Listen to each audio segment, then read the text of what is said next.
N সংখ্যক আর মানের রোধ যদি শ্রেণীতে থাকে কিংবা সমান্তরালে থাকে তোমরা বলতে পারবে তুল্য রোধ কত হবে? অনেকেই পারবে, অনেকেই পারবে না। তবে কথা দিচ্ছি আজকের শর্টকাটটি করার পর তোমরা সবাই এটি পারবে।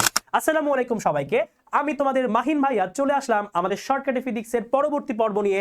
আজকে আমাদের পর্ব 20, যেখানে আমরা শিখব এন সংখ্যক রোধের সমাহার, অর্থাৎ এন সংখ্যক রোধ যদি সজ্জিত থাকে তাহলে তার তুল্য রোধ কত হবে এটাই আমরা বের করব। চলো তাহলে শুরু করা যাক। বলেছে এন সংখ্যক রোধ যদি শ্রেণীতে যুক্ত থাকে, অর্থাৎ এখানে আর মানের অসংখ্য রোধ, এন সংখ্যক রোধ শ্রেণীতে যুক্ত আছে, তাহলে তার তুল্য রোধ কি হবে জানো? এই তুল্য রোধকে যদি আমরা আর ইকুইভ্যালেন্ট বলি, তাহলে এর মানটা হবে এন ইন্টু আর।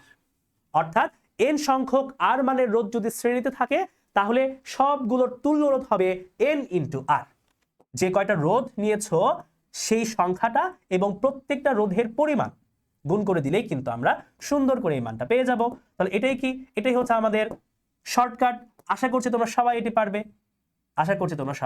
পারবে। তাহলে এন সংখ্যক আর মানের রোধ যদি শ্রেণীতে যুক্ত থাকে তাহলে তার তুল্য রোধ হবে এন ইন্টু আর। ওকে, এন ইন্টু আর হয়ে গেল।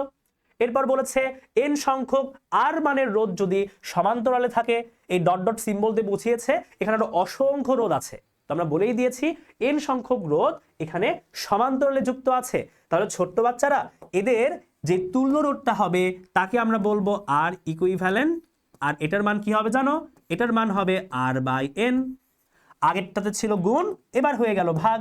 তাহলে এন সংখ্যক আর মানের রোধ যদি সমান্তরালে থাকে এদের তুল্য রোধ হবে কি আর বাই এন, মানে যে কোনো একটা রোধ ডিভাইডেড যে কয়টা রোধক তুমি সাজিয়েছো সেই সংখ্যা দিয়ে ভাগ করে দিবা, তাহলে এই কাজ শেষ। ওকে, আশা করছি ক্লিয়ার। তাহলে শ্রেণীতে যুক্ত থাকলে এটা হবে এন ইন্টু আর, আর যদি সমান্তরালে যুক্ত থাকে এটা হবে আর বাই এন।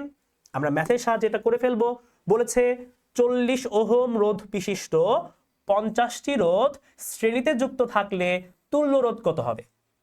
তাহলে 40 ওহম রোধ এটা আমাদের আর এর মান, 50টি রোধ এটা আমাদের এন এর মান।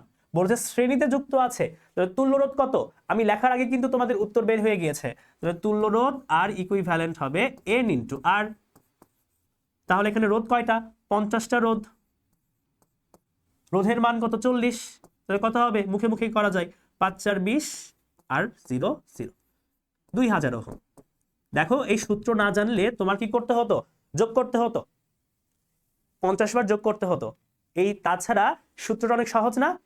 সূত্র না জানলে কিন্তু বসে বসে যোগ করতে হতো, বাট এখন আমরা সহজেই পারছি। ওকে, হয়ে গেল। বলেছে 100 ওহম রোধ বিশিষ্ট 500টি রোধ যদি সমান্তরালে যুক্ত থাকে তাহলে তুল্য রোধ কত? তাহলে ছোট্ট বাচ্চারা রোধের পরিমাণ হচ্ছে 100, এটা আমাদের আর এর মান, আর আমি রোধক নিয়েছি 500টা, এটা আমাদের কিসের মান? এটা আমাদের এন এর মান। তাহলে আর ইকুইভ্যালেন্ট বের করতে হবে, এটা আছে সমান্তরালে, তাহলে সমান্তরালে আর ইকুইভ্যালেন্ট হবে আর বাই এন। তাহলে আর এর মান কত? আর এর মান হচ্ছে 100, এন এর মান হচ্ছে 500। কত সহজ। তাহলে 100 বাই 500 সমান কত? এটা 0.2 হবে হয়তো। 0.2। তাহলে আমাদের উত্তর হয়ে গেল 0.2 ওহম। তুল্য রোধের মান হবে 0.2 ওহম। কত সহজ! এত সহজ ম্যাথ তোমরা কখনো করেছো? করার তো কথা না।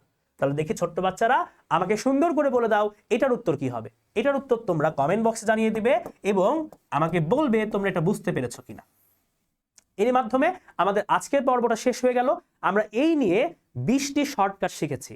20টি পর্বে ফিজিক্সের 20টি শর্টকাট শিখেছি। এই প্রত্যেকটি শর্টকাট তোমাকে করে তুলবে স্মার্ট, এফিশিয়েন্ট এবং ইন্টেলিজেন্ট।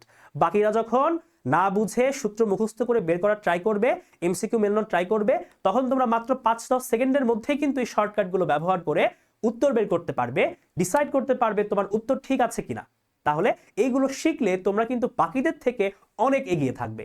তোমরা যদি ফিজিক্সের এই 20টা শর্টকাটই পেতে চাও তাহলে সুন্দর করে ইউটিউবে গিয়ে সার্চ করবা শর্টকাটে ফিজিক্স মাহিন ভাইয়া, তাহলে সুন্দর করে সবগুলো শর্টকাটে ফিজিক্স চলে আসবে।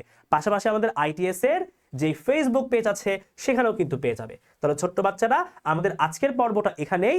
এর মাধ্যমে আমরা শর্টকাটে ফিজিক্সের বেশ বড় একটা পর্ব শেষ করে ফেললাম।